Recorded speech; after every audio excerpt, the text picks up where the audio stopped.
ठीक है वे खरियत है तबीयत से ठीक है दोस्तों असा ही वक्त हैड फरीद चोलिस्तान दे विच मौजूद से साडे नाल कुछ दोस्त उन्होंने मोहब्बत सारे को कुछ शेर रखे जा पेन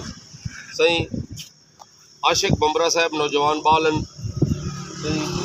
नवाज बंबरा साहब अकरम बंगरा साहब अपना अकरम बंबरा साहब इवें दो चार शेर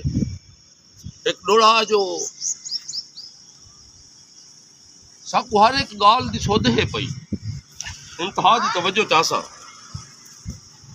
साकू हर एक गाल दी सोध है पई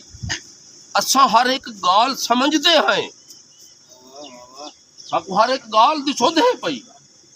असा हर एक गाल समझते हैं हुण बस कर ढेर इतबार न दे तेरी हर एक चाल समझते हैं तेरा मेसड़ापन लोग इवें मेसड़े बड़े होते उन्होंने अंदरों मुनाफिक होंगे उन्होंने वास्ते शेर है कि तेरा मेसड़ापन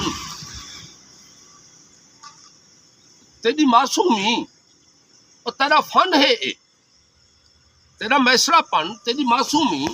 तेरा फन है तेरे ले तो लाल समझते हैं कुछ अणखोट फेर जमीन ते रख असा कहनी बाल समझते हैं जो तू है सरदार ता अपनी जा असा अपनी मार ते खमदे हैं सारे देख हथा ते छाले हैं असा गैरत नाल कममदे हैं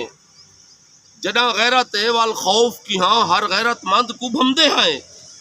असा अणखोट खुद सरदार है से तेरे साथ ते तहुना हमदे हैं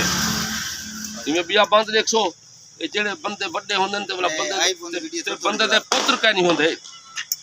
उन वास्ते शेर है जो तेरी तक इंसान ते नहीं पमदी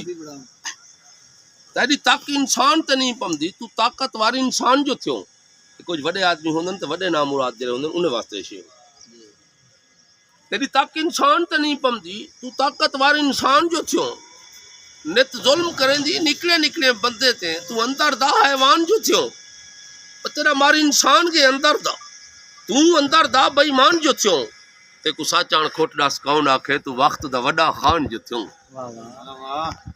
इवें एक बिया बंद देखो जो असा मारे लोग हूँ गुरबत ने साड़ी भाल करी साड़ी पारत है